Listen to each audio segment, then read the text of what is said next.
Well, I'm not an expert. I'm not an authority. I'm someone who has been a murderer for almost 20 years.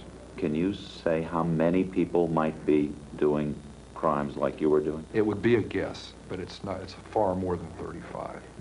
It isn't that impossible in this society. It happens. Are there more people? They didn't give up.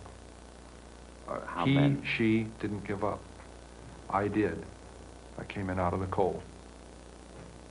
And what I'm saying is there are some people who prefer it in the cold. What did people see?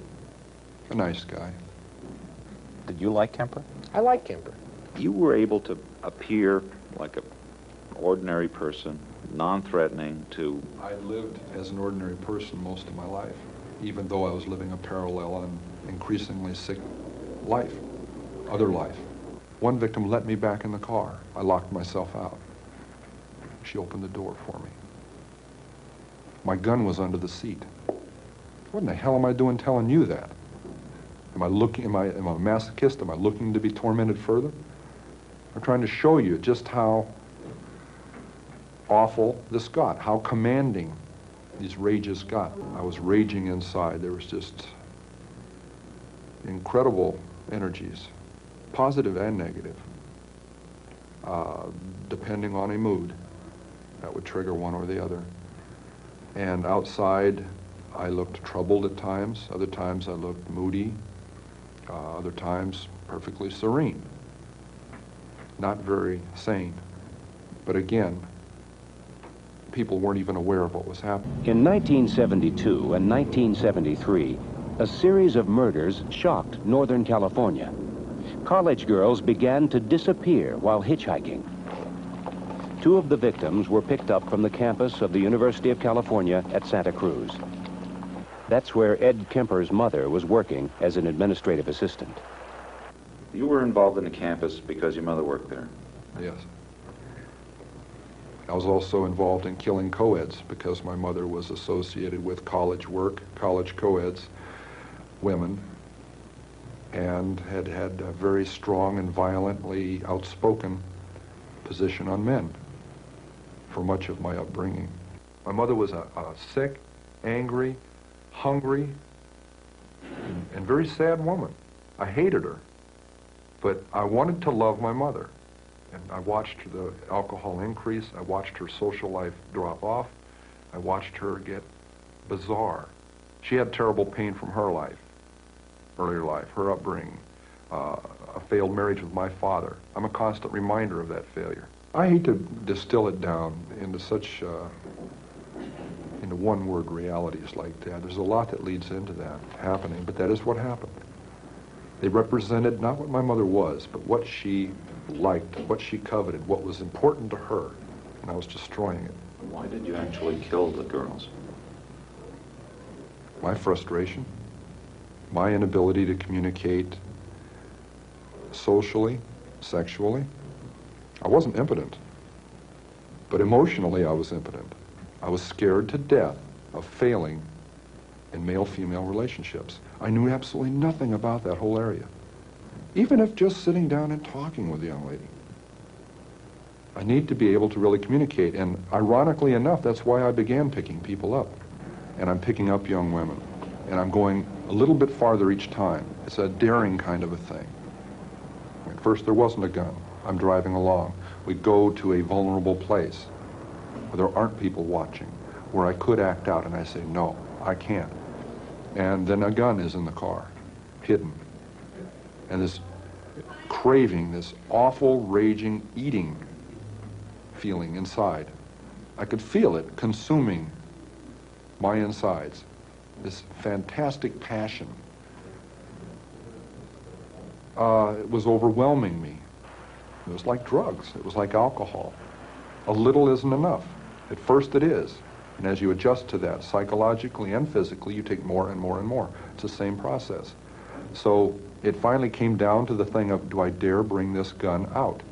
Already realizing if that gun comes out, something has to happen. It was going to happen. I didn't see it then, but it was going to happen. I was playing a dangerous game with a loaded gun that got us all. On one occasion, Kemper picked up two roommates in Berkeley.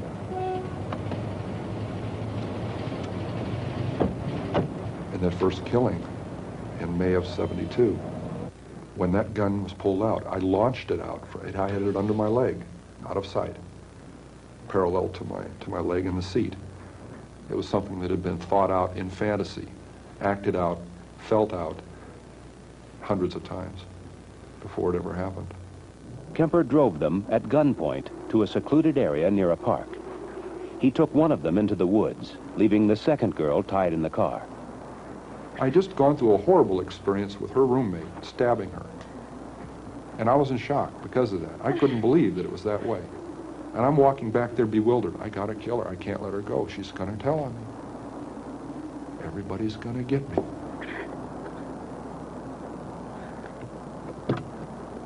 She sees the blood on my hands. What are you doing? And she pulled back and she gasped. And I think, whoa, I don't want her to know what happened. I said, your friend got smart with me. She'd been getting really smart with me a lot, but I never hit her. I killed her, but I didn't hit her. I said, your friend got smart with me and I hit her. I think I broke her nose. You better come help. She's about to die. Why does she have to know that? I couldn't deal with telling her that. And when I attacked her, she didn't at first realize what was happening. It didn't go through. She had very heavy coveralls on. It knocked her right up into the lid of the car, but it didn't pierce the clothing. So it wasn't that swell a knife anyway. I went out and bought a pawn shop, huge knife. And I kept on just mindlessly attacking. She falls back into the trunk. I just killed a young woman. I slammed down the lid of the trunk. She isn't dead, she's dying. And I panicked. I thought, I just locked the car keys in it, because I can't find them in my pocket. Oh my God, I locked them in the trunk. I'm kicking on the trunk lid and yanking on it. Oh no, I don't believe this. I started to run, and I tripped over the gun that I'd had in my pants that I had totally forgotten was there. I stopped. I said, stop and think. I collected my wits. Check all your pockets. I picked the gun up. I stuck it back in my pants, now remembering I had one. I checked all my pockets, and there's the keys in the back pocket. I never put them in my back pocket. Everyone makes mistakes, and that's what we have to hope for. The more mistakes they make, the better their chances. I thought I was pretty slick, and went and tripped all over myself. That first 2 murders, the first 24 hours, there were 3 clear times I should have been busted, and I wasn't. Because 3 different individuals or 3 different groups of people got scared and minded their own business and looked the other way. Some of the people who are committing murders, even as we speak, if they're doing it by themselves and they tell no one about it, they could go on undetected until they decided to stop. And the police wouldn't catch them unless we just happened to roll up on them while they were doing it. Even after police warnings against hitchhiking and an increased bus schedule on the campus, Kemper had no trouble picking up hitchhikers. Ironically, one warning advised riding only in cars with university stickers. Kemper's car had such a sticker. My mother worked at the campus, and I had an A sticker on my car, an obvious access, day or night, to the campus. I was picking up some very lovely young women. You know what we were talking about as we're driving around? Almost as often as not, this guy that's going around doing this stuff. And the second they started talking that, they didn't realize it, but they were getting a free ride. I couldn't touch that with a 10-foot pole, I swear. You know, but they'd be telling me all about this guy, and they're comparing notes and speculating on what he looks like, how he carries himself, why he's doing this stuff, telling me about it.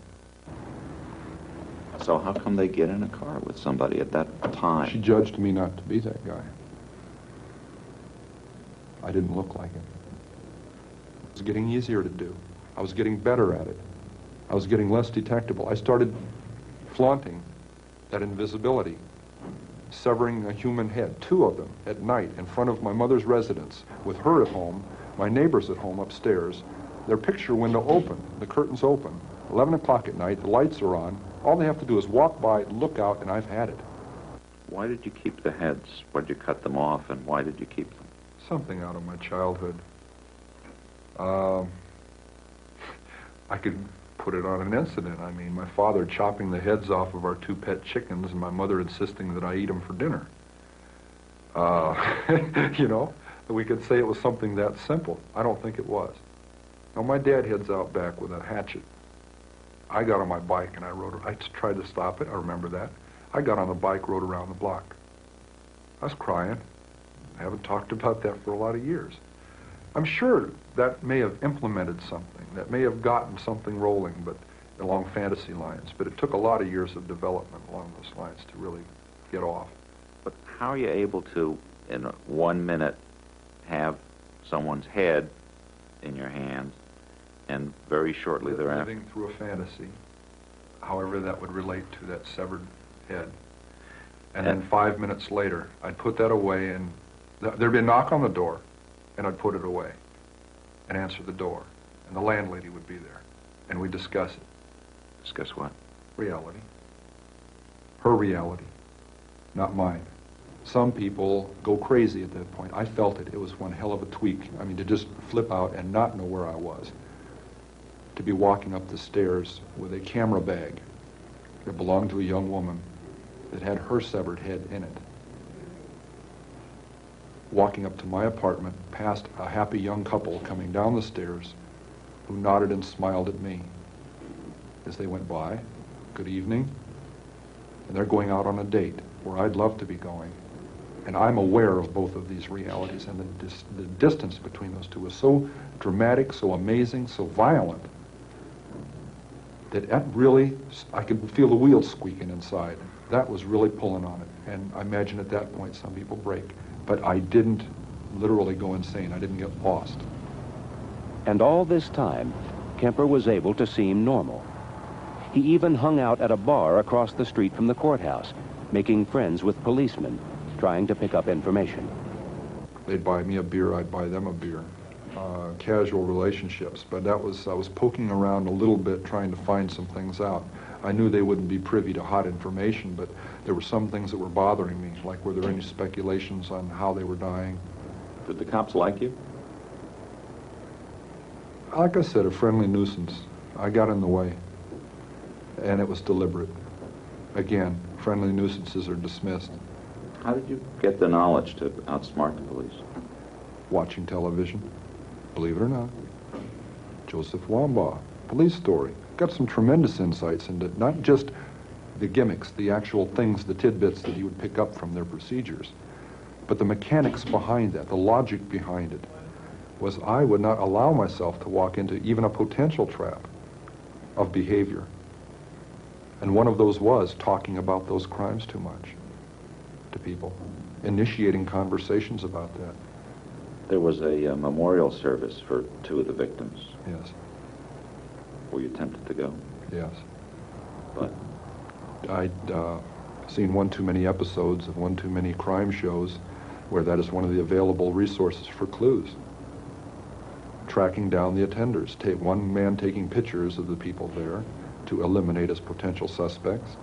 some police department, now they actually came to your house to pick up a handgun. Sheriff's representatives. One of the detectives was upset because he heard I had a .44 Magnum pistol and was a convicted mental patient and